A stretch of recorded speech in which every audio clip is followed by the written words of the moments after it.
Donc on se situe à Agroland sur le premier pilote agrivoltaïque de GLHD, situé à Omoko, un petit peu au sud de la ville de Mont-de-Marsan.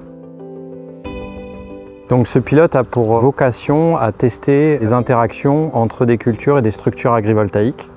On a 7 bandes de culture sur ce pilote qui fait à peu près 1 hectare, avec des structures à 2,50 m, des structures à 1,70 m de type tracker solaire, et on a des zones témoins. Ce pilote il est important pour le projet Terra Roots car il va nous permettre d'apporter des connaissances complémentaires à ce que nous on réalise en plein champ. Il va permettre aussi de nous apporter des connaissances sur d'autres cultures implantées par des membres du GIE. Sur les 7 cultures qui sont testées sur le pilote à Agroland, il y a une culture qui nous intéresse principalement, nous, Pataves, qu'on mène en plein champ. Donc c'est la culture de cameline. Et ici, la vocation du pilote, c'est de tester la culture et d'observer l'impact des structures, d'observer la biodiversité, des nouveaux systèmes d'irrigation adaptés. Oui, alors derrière moi, on peut voir la culture de cameline, qui nous intéresse plus spécialement parce qu'elle est riche en oméga 3 et en oméga 6 et elle serait donc destinée à la production d'alimentation pour les truites d'Aqualand. Et donc cet essai-là nous intéresse plus particulièrement parce qu'il est mené aussi sur des parcelles en grande culture. Les tests en grande culture sont menés en zéro phyto avec du désherbage mécanique parce que là la réponse c'est de pouvoir gérer l'enherbement sans forcément avoir recours aux phytosanitaires. Donc ces problématiques-là, on doit les gérer sur le terrain, essayer d'obtenir des techniques plus pertinentes, que ce soit par le semis, en utilisant soit une technique de semis avec semoir à céréales où c'est semé en ligne, ou de semis en plein où là c'est semé à la volée. Donc là, ces 2 problématiques-là, ces 2 types de semis-là vont nous amener des réponses à des questions et en fonction de ça, on s'adaptera et on pourra choisir une technique la plus performante possible. C'est un projet partenarial ici, c'est le premier pilote de la ferme du futur porté par le groupement d'intérêt économique d'Agroland. Nous sommes sur un terrain qui a été mis à disposition par le conseil départemental, un financement pour ce pilote de 500 000 € porté par GLHD mais également par le conseil régional Nouvelle-Aquitaine à hauteur de 30 %. Et à noter que la région nous suit également dans les 3 années d'exploitation suite à la mise en service pour réaliser les études et assure 50 % du financement des 100 000 € annuels. Ce partenariat public-privé a pour objectif de s'étendre aussi encore plus avec les entreprises landaises notamment, qui peuvent venir ici tester leur culture dans un environnement qui leur amènera un retour scientifique à leurs essais. L'objectif, c'était pour stabiliser les résultats scientifiques, de mettre en place un système d'irrigation et on a tout mis en micro-aspersion ou en goutte à goutte. L'objectif, c'est vraiment d'avoir des données comparatives, voir ce qui marche et ce qui ne marche pas, comment réagissent différentes familles de cultures avec moins de soleil, moins de rayonnement direct. 2023 a été la première année de mise en place des essais. Donc on a été accompagné par un bureau d'études qui s'appelle Invenio. On a un protocole avec un certain nombre de paramètres. Donc on regarde la hauteur, on regarde la morphologie des différentes cultures, on regarde s'il y a des ravageurs, on regarde le développement racinaire également, on regarde l'arrivée à maturité avec les dates. On a vu des choses particulièrement marquantes sur certaines cultures.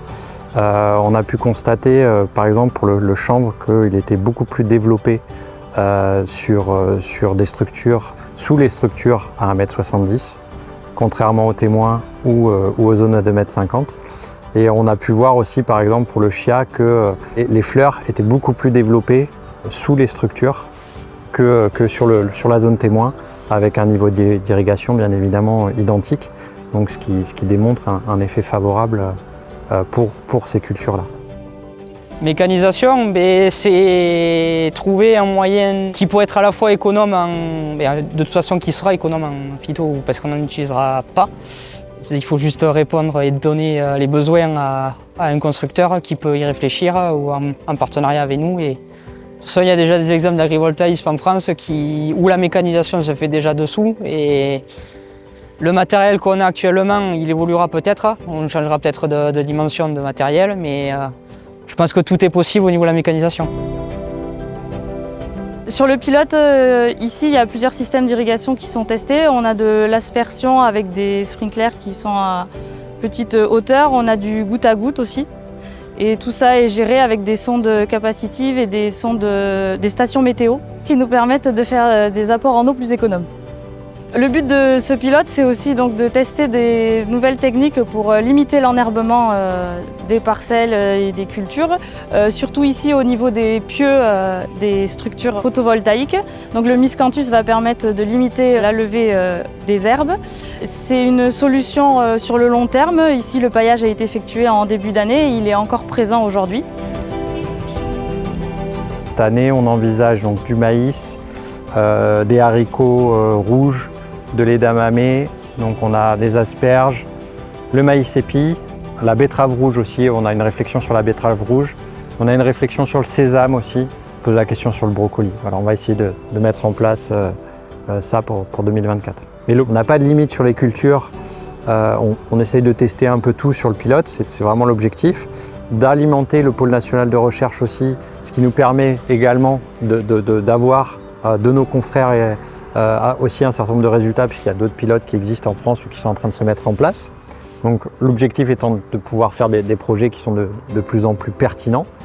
Et parallèlement, ça nous permet aussi de voir comment on doit modifier les structures pour vraiment qu'on puisse avoir une activité agricole la plus facile et la plus pertinente possible. Ce pilote est stratégique parce qu'il ouvre un champ d'opportunités immense de cohabitation et de collaboration réussie entre une agriculture qui se modernise, qui s'adapte au réchauffement climatique, qui recherche de nouvelles opportunités et le besoin de produire une énergie propre pour lutter contre ce réchauffement climatique qui fait de cette thématique un sujet commun entre les agriculteurs et une société comme GLHD. Le mot-clé, c'est bien la synergie qu'on doit trouver entre le monde agricole et le monde énergétique.